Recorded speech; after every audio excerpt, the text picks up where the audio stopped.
ಪತ್ರಿಕಾಗೋಷ್ಠಿಯಲ್ಲಿ ಭಾಗಿಯಾದಂತ ಭಾರತೀಯ ಜನತಾ ಪಕ್ಷದ ಪ್ರಧಾನ ಕಾರ್ಯದರ್ಶಿ ಈರಣ್ಣ ಅವರಿಗೆ ನಮಸ್ಕರಿಸಿ, ಅದೇ ರೀತಿ ನಮ್ಮ ಮಾಧ್ಯಮ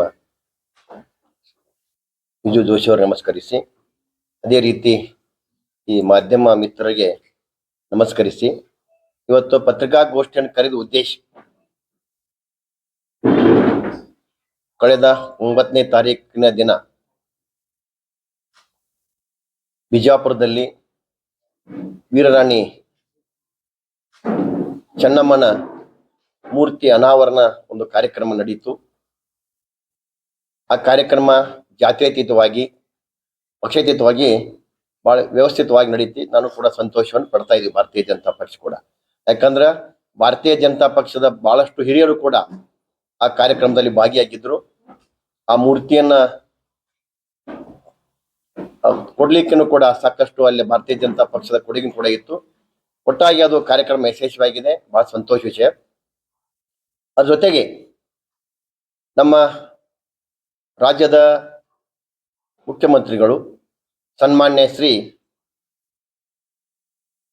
ಮುಖ್ಯಮಂತ್ರಿಗಳಂತ ಸಿದ್ದರಾಮಯ್ಯ ಸಾಹೇಬರು ಕೆಲವೊಂದು ಹೇಳಿಕೆಗಳನ್ನ ಕೊಟ್ಟು ಹೋಗಿದ್ದಾರೆ ವಿಜಯಪುರ ಜಿಲ್ಲೆಗೆ. ಮುಖ್ಯವಾಗಿ ಅವ್ರು ಹೇಳಿದ್ದು ಬಿಜಾಪುರ ಜಿಲ್ಲೆಗೆ ಸರ್ಕಾರಿ ವೈದ್ಯ ಕಾಲೇಜ್ ಬಗ್ಗೆ ಮಾತನಾಡ್ತಾರೆ. ಹಾವೇರಿ ನಡೆದಂತ ಒಂದು ಸಮಾರಂಭದಲ್ಲಿ ಶಾಸಕರಾದಂತ ಸಚಿವರಾದಂತ ಶಿವಾನಂದ ಪಾಲ್ರ ಮುಂದೆ ಹೇಳ್ತಕ್ಕಂತ ಹೇಳಿಕೆಗೂ ಬಿಜಾಪುರಲ್ಲಿ ಬಂದ ಹೇಳಿಕೆಗೂ ಸ್ಪಷ್ಟತೆ ಇಲ್ಲ. ಅಲ್ಲಿ ಹೇಳಿಕೆ ಇಲ್ಲಿ ಬಂದು ಮಾಯ ಆಗಿತ್ತು. ಅವ್ರು ಏನ್ ಹೇಳಿದ್ರು ಅಂದ್ರ, ಬಿಜಾಪುರಕ್ಕೆ ಮುಂದಿನ ದಿನಮಾನಗಳಲ್ಲಿ ವೈದ್ಯ ಕಾಲೇಜ್ ಮಾಡೋಣ ಅಂತಕ್ಕಂಥ ಹೇಳಿಕೆ ಕೊಟ್ಟರು. ನಿಜವಾಗಿ ಕೂಡ ಇದು ಬಹಳ ನವೀನ ಸಂಗತಿ, ಸ್ಪಷ್ಟತೆ ಇಲ್ಲ. ಇಲ್ಲಿ ಬಹಳಷ್ಟು ಬಿಜಾಪುರ ಜನ ವಿಜಯೋತ್ಸವ ಆಚರಿಸಿದ್ರು. ಮುಂದಿನ ದಿನಮಾನದಲ್ಲಿ ಮಾಡ್ತಂದ್ರೆ ಅರ್ಥ ಏನದು? ಇದು ಚುನಾವಣೆಯ ಪ್ರಚಾರಕ್ಕಾಗಿ ಬಂದಿದ್ರ ನೀವು ವಿಜಾಪುರಕ್ಕೆ? ಇಲ್ಲಿ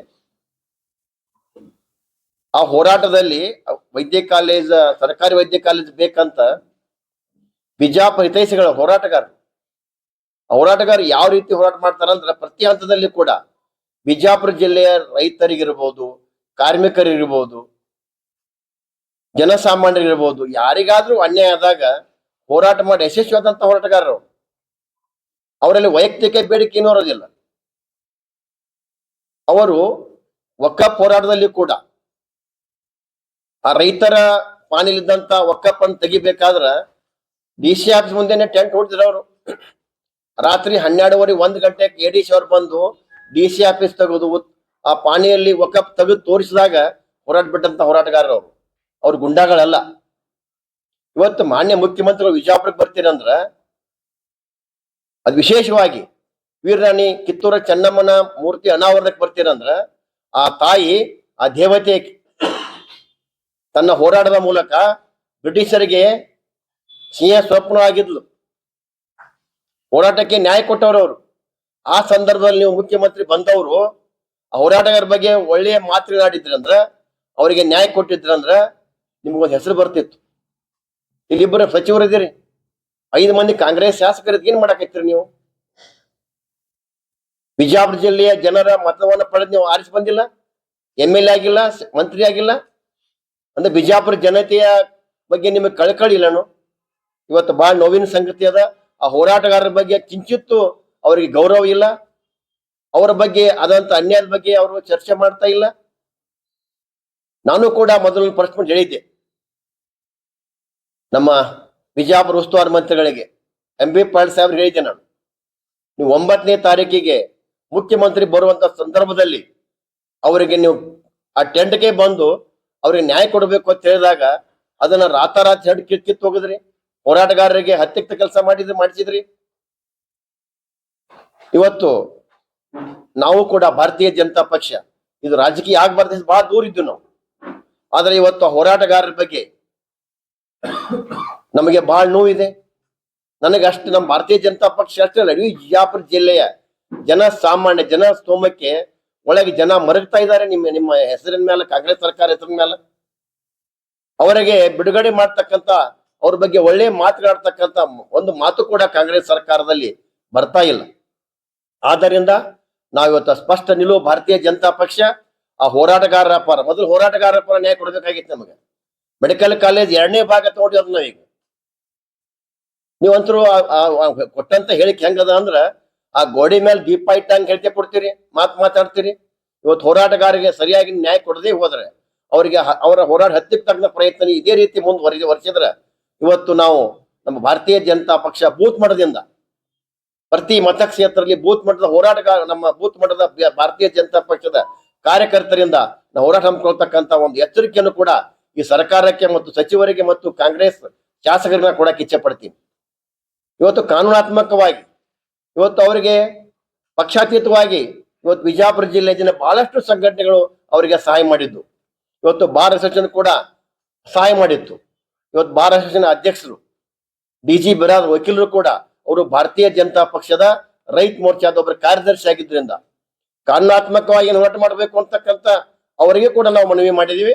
ಅವರು ಕಾನೂನಾತ್ಮಕವಾಗಿ ಹೋರಾಟಗಾರರನ್ನ ಯಾವ ರೀತಿ ಅವರನ್ನ ಹೊರಗೆ ತರಬೇಕು, ಅವರನ್ನ ಮತ್ತೆ ಮುಂದಿನ ಬಿಜಾಪುರ ಜಿಲ್ಲೆಯ ಸಮಸ್ಯೆಗಳಿಗೆ ಹೋರಾಟಕ್ಕೆ ಶಕ್ತಿ ತುಂಬಬೇಕಂತ ಕೆಲಸ ನ್ಯಾಯಯುತವಾಗಿ ಬಾರ್ ಅಸೋಸಿಯೇಷನ್ ಮಾಡ್ತಾ ಇದ್ದಾರೆ. ನಾವು ಕೂಡ ಭಾರತೀಯ ಜನತಾ ಪಕ್ಷ ಇನ್ನೇ ಅದು ಹೋರಾಟಕ್ಕೆ ನಿಲ್ತಕ್ಕಂತ ಒಂದು ಸಂದರ್ಭ ಇದೆ. ಪಿಪಿಪಿ ಹೋರಾಟಗಾರರ ಈಗ ಅನೌನ್ಸ್ ಆಗಿದೆ, ಹಾವೇರಿಯಲ್ಲಿ ಅನೌನ್ಸ್ ಆಗಿದೆ, ಬಿಜಾಪುರದಲ್ಲಿ ಅನೌನ್ಸ್ ಮಾಡಿದ್ರೆ ಇದನ್ನ ಮತ್ತೆ ಏನು ಅಲ್ಲ ಸರ್, ಪಿಪಿಪಿ ಹೋರಾಟಗಾರರು ಅನೌನ್ಸ್ ಹಾವೇರಿಯಲ್ಲಿ ಯಾವ ರೀತಿ ಅವತ್ತು ಅದನ್ನ ಶಂಕುಸ್ಥಾಪನೆ ಮಾಡಿದ್ರು? ಸರ್ಕಾರದ ಮುಖ್ಯಮಂತ್ರಿಗಳು ಹೇಳಿದಾರಲ್ಲ ಅಧಿಕೃತವಾಗಿ, ಮತ್ತೆ ಇನ್ಯಾಂಗ್ ಬೇಕು ಹೇಳಿ? ಅಲ್ಲ, ಅಧಿಕೃತವಾಗಿ ಏನ್ ಹೇಳಿದಾರೆ ಸರ್? ಮುಂದಿನ ದಿನಮಾನದಲ್ಲಿ ಹೇಳ್ತಾ ಇದಾರೆ ಅವರು. ಮುಂದಿನ ದಿನಮಾನ ಅಂದ್ರೆ ಯಾವಾಗ ಆಗ್ಬೋದು? ಮುಂದಿನ ಯಾವಾಗಂದ್ರೆ ನೀವು ಇರೋದಿಲ್ಲ, ಸ್ವಲ್ಪ ದಿವಸ ಹೋಗ್ತಾ ಇದ್ರಿ ಈಗ ಮನೆಗೆ ಹೊಂಟಿದ್ರಿ. ಈಗ ಮನೆಗೆ ಹೋಗುದ್ರಾಗ ನೀವು ಈಗ ಮಾಡಿದ್ರೆ ನಿಮ್ಗೊಂದು ಈ ಕೊನೆ ಹಂತದಲ್ಲಿ ಇವತ್ತು ಮುಖ್ಯಮಂತ್ರಿ ಕೊನೆ ಹಂತದಲ್ಲಿ ಇದ್ರೆ ನೀವು ಮುಂದೆ ನಿಮ್ಗೆ ಅವಕಾಶ ಸಿಗುತ್ತೆ ಗೊತ್ತಿಲ್ಲ. ಇಂಥ ಅವಕಾಶದಲ್ಲಿ ಬಿಜಾಪುರ ಜನತೆಗೆ ನೀವು ಈ ಮಟ್ಟಕ್ಕೆ ಬರಬೇಕಾದ್ರೆ ಮುಖ್ಯಮಂತ್ರಿಗಳು ಇವತ್ತು ರಾಜ್ಯದ ಮುಖ್ಯಮಂತ್ರಿ ಆಗ್ಬೇಕಾರ ಬಿಜಾಪುರ ಜಿಲ್ಲೆ ಜನತೆ ಅವ್ರಿಗೆ ಕೊಟ್ಟಿದ್ದಾರೆ. ಆ ಬಿಜಾಪುರ ಜಿಲ್ಲೆ ಜನತೆಗೆ ನೀವು ನಿನ್ನೆ ಬಂದಂತ ಕಾರ್ಯಕ್ರಮದಲ್ಲಿ ನೀವು ಮೋಸದ ಮಾತುಗಳು ಆಡೋಗಿದೆ. ಅಲ್ಲಿ ಕ್ಲಿಯರ್ ಕಟ್ ಏನೂ ಇಲ್ಲ ಸರ್. ನೋಡ್ರಿ, ನಾವು ಕ್ರೆಡಿಟ್ ತಗೋಬೇಕಾಗಿತ್ತಂದ್ರ ಇವತ್ತು ನಮಗೂ ನೋವಾಗ್ಯದ. ಅವತ್ತು ಹೋರಾಟಕ್ಕೆ ನಾವು ಹೋಗ್ಬೇಕಾಗಿತ್ತು ಅನ್ಸಾತೈತಿ. ಅವ್ರ ಮನೆಗೆ ಉಸ್ತುವಾರಿ ಮಂತ್ರಿ ಮನೆಗೆ ಅವತ್ತು ಅವ್ರು ಹೋಗಿದ್ರಂದ್ರ ನಾವು ಕ್ರೆಡಿಟ್ ತಗೋಬಾರ್ದ ತಕ್ಷಣ ಹೋಗಿಲ್ಲ. ಅವತ್ತ ನಾವು ಸಾಕಷ್ಟು ಅವ್ರ ವೇದಿಕೆಗೆ ಹೋಗಿದೀವಿ. ವೇದಿಕೆಗೆ ಹೋದ್ರೆ ನಾವು ಭಾರತೀಯ ಜನತಾ ಧ್ವಜ ತೆಗೆದು ಹೋಗಿದೀವಿ.